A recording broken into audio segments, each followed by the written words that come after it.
The day I turned 35 years old, my sister handed me a DNA test kit across a restaurant table and told me I was never really part of the family. She smiled while she said it. My mother covered her mouth, not with horror, but with something closer to amusement. And in that single, shattering moment, surrounded by white tablecloths and flickering candlelight, I felt the ground shift beneath 35 years of memories I had spent my whole life trying to make sense of.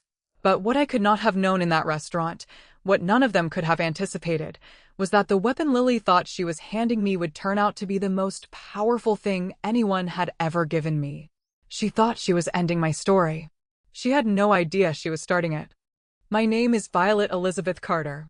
I grew up in a large brick house in the suburbs with white pillars and a two-car garage and a mother who won awards for her garden.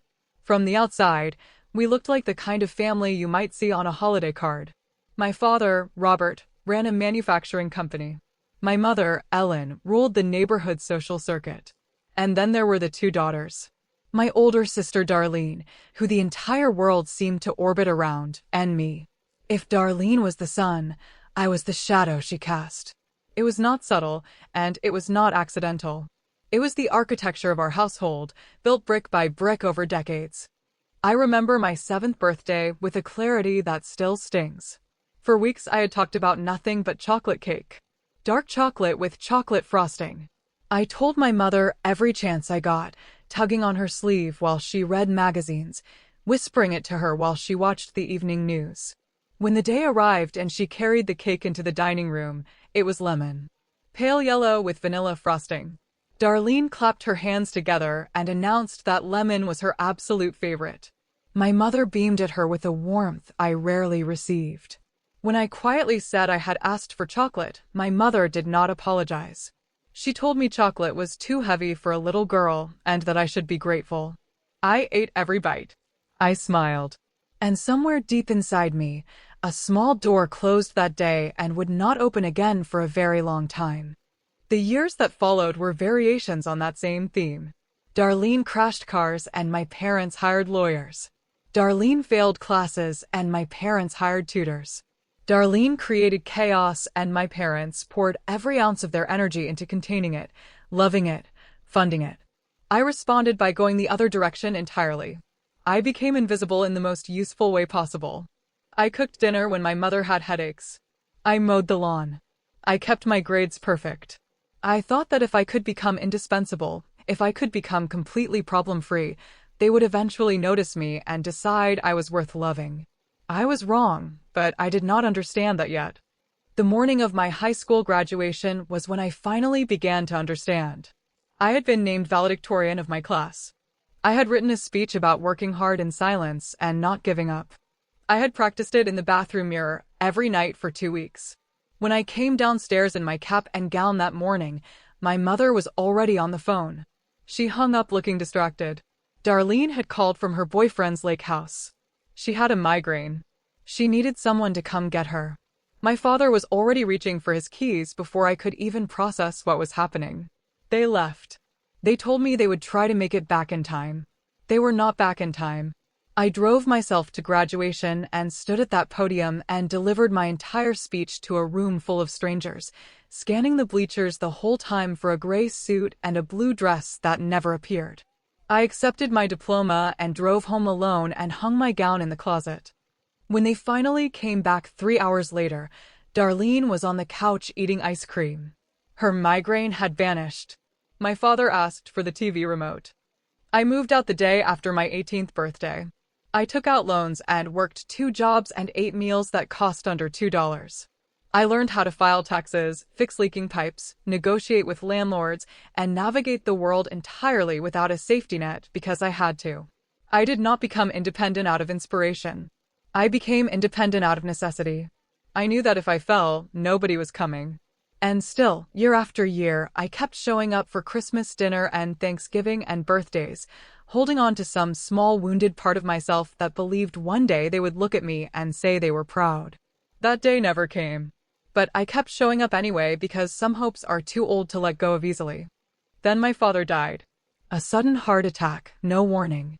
I organized the catering for his funeral and spoke with the guests and arranged the flowers while Darlene sat in the front row weeping into a lace handkerchief with such theatrical grief that people whispered to each other about how close she and Robert had been. I stood in the back, dry-eyed, not because I felt nothing, but because I was mourning something that had never quite existed. I was grieving the father I had wanted, not the man I had lost. After the service, while people were still quietly eating sandwiches, I noticed Darlene moving through the house differently. She touched the antique clock on the mantel. She ran her fingers along the silver frames. She asked my father's lawyer about the timeline for the will reading before the burial flowers had even wilted. 3 months after the funeral, the birthday dinner invitation arrived. Just the 3 of us girls, Darlene had texted. A fresh start. I told myself that grief changed people. I told myself that losing a parent could crack even the hardest shell and let something softer through. I put on my best dress and drove to the restaurant with a fragile, foolish hope tucked somewhere in my chest. The dinner was pleasant enough on the surface. We ordered wine. We talked about the neighbors. My mother chattered about a television show. Darlene watched me. Not in the casual way people watch each other over dinner, but with a focused, measuring quality that made the back of my neck feel cold. Then she reached under the table and placed a small wrapped box in front of me. Inside was a home DNA test kit. She leaned across the white tablecloth with her eyes bright and said, "Maybe this will finally explain why you were always another man's mistake." My mother hid a smile behind her hand. And I sat there holding the plastic tube, feeling something move through me that was not exactly sadness and not exactly rage. It was clarity. This was not a cruel joke. This was a plan. The drive home was silent except for the sound of the road. I kept the box on the passenger seat and tried to follow the thread of logic Darlene had handed me without realizing it. She was not impulsive. She did not buy gift wrap and stage restaurant dinners for a casual insult. This was calculated and deliberate, which meant it pointed somewhere specific. She was not just trying to humiliate me. She was trying to disqualify me. And the only reason to disqualify me from anything was the will. The next morning I called in sick to work and drove to my childhood home. I knew Darlene had a Pilates class and my mother always ran errands on Tuesdays. I used my key and slipped inside. The house smelled of dust and old potpourri. I went straight to my father's study. I searched the desk drawers and the filing cabinets until I found a folder labeled with my name. It was thin. A birth certificate, vaccination records, a few report cards. No baby photos. No sentimental mementos. I pulled Darlene's folder next. It was overflowing. First steps, first Christmas, a hospital bracelet taped to an index card, a curl of baby hair.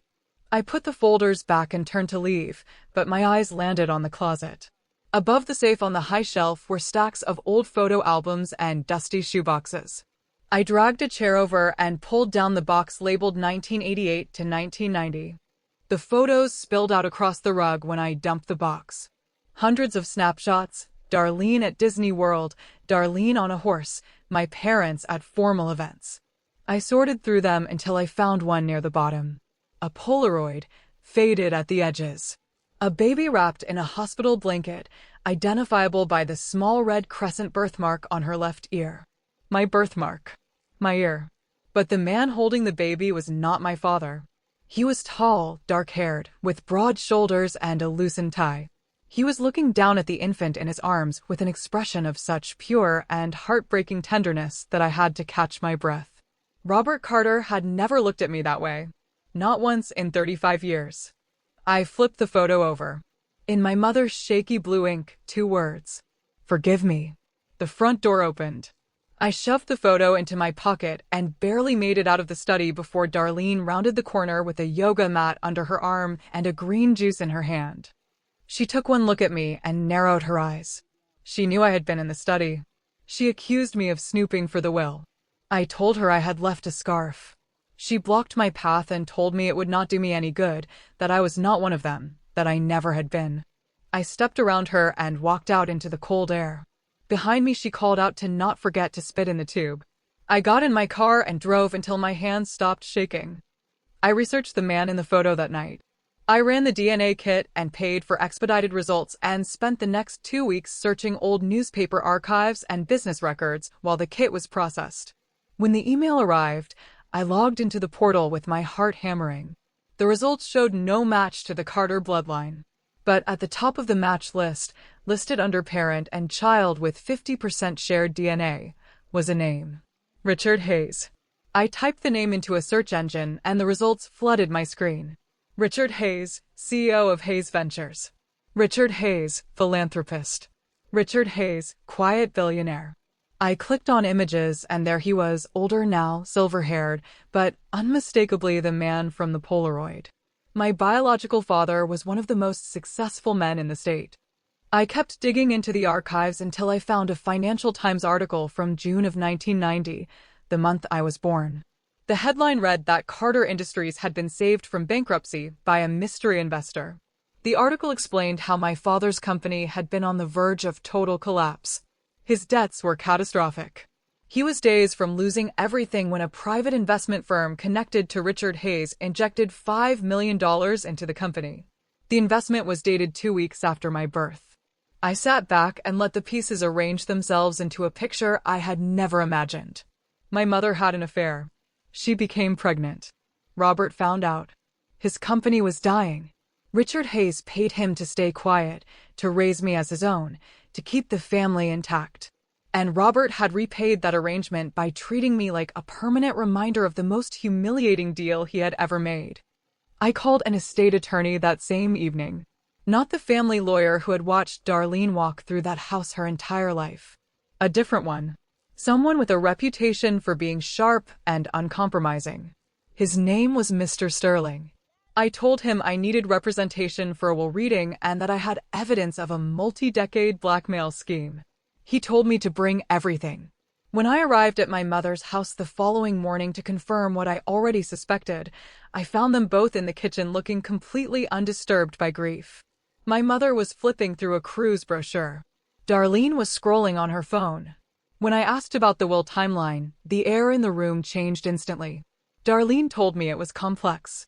She asked if I was desperate for cash.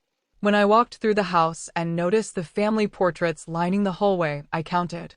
Darlene had 8 photographs, various sizes, various ages. I had one. A small 5x7 in the corner. I looked serious in it, my eyes watchful, already braced. That night, I confronted my mother alone while Darlene was upstairs packing for a weekend trip. I placed the DNA results on the kitchen table next to the orchid she was repotting and told her I knew about Richard Hayes. The color left her face so completely and so quickly it looked like someone had pulled a plug. She gripped the table.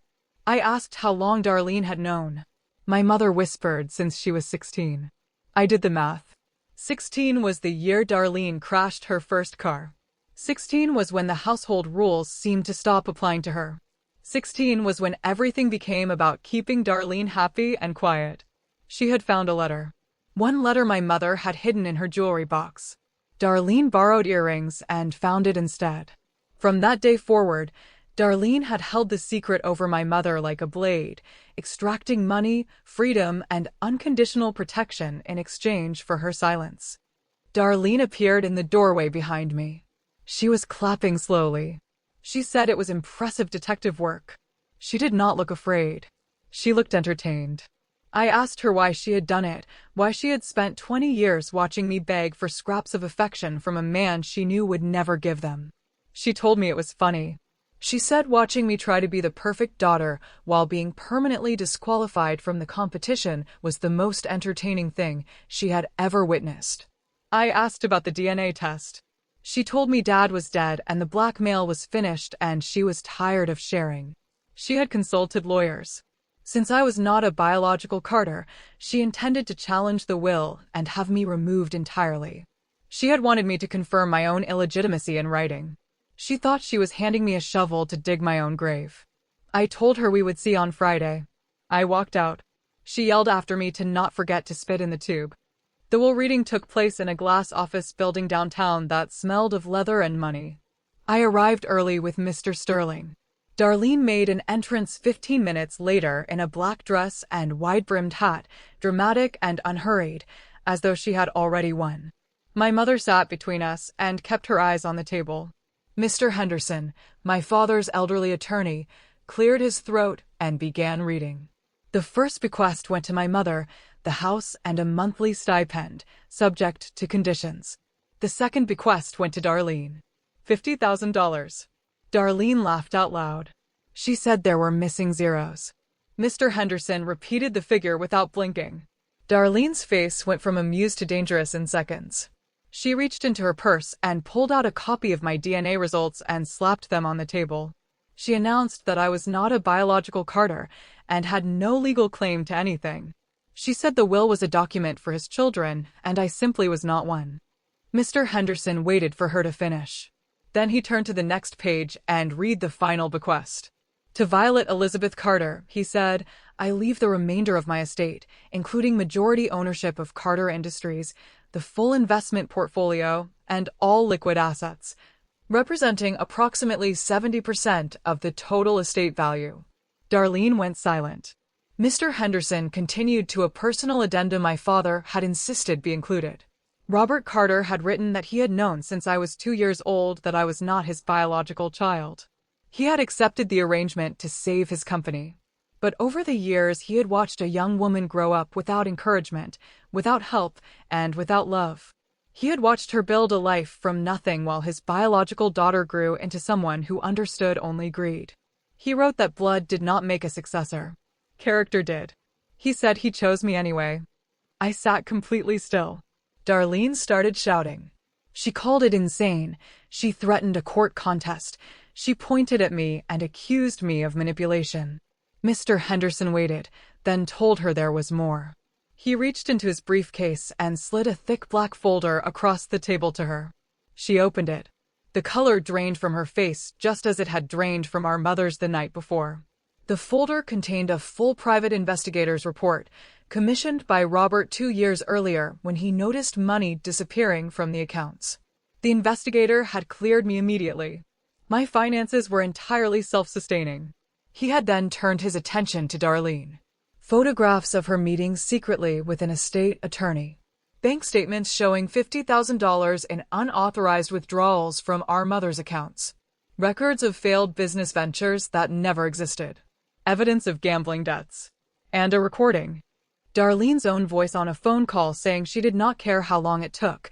She just needed him to hurry up and die so she could cash everything out, put Mom in the cheapest facility she could find, and make sure I received absolutely nothing.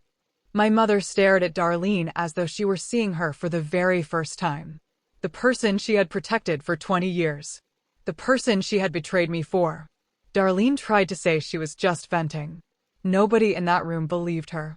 Mr. Sterling explained the no contest clause with quiet precision. If she challenged the will, she forfeited the $50,000 entirely. The estate would also pursue criminal charges for theft and elder financial abuse. The loans she had taken and never repaid would be called in by me as the new estate owner. Her choice was simple. Sign the waiver and take the check, or leave the room with nothing and face charges. Darlene grabbed the pen. Her hand was shaking so hard the signature barely looked like her name. She threw the pen down, told me I had one but had nobody, and walked out. The heavy door closed behind her. The room was quiet. I listened to the air conditioning hum. I was not happy. I was not triumphant. I was just finally completely still. 1 week later, I received a letter from a law firm called Holloway & Sons.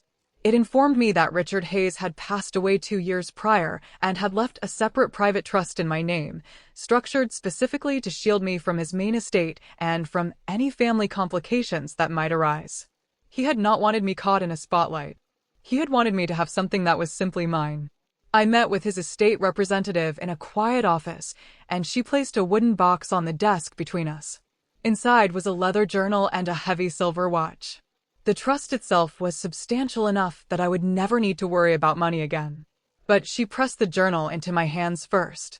His handwriting was careful and deliberate. He wrote that if I was reading the journal it meant I had found out, and he was sorry he could not be there. He said he had watched from a distance. He had hired people to give him updates. He knew I had been valedictorian. He knew I worked in finance. He knew I was kind and resilient and strong. He wrote that I had never been a mistake to him. He wrote that I had been the one thing he got right, even if he could not claim me. He asked me not to let the world make me hard. He said I had a gentle heart and I should protect it. I fastened the silver watch around my wrist and sat in that chair for a long time, crying quietly for every version of a father I had never gotten to know.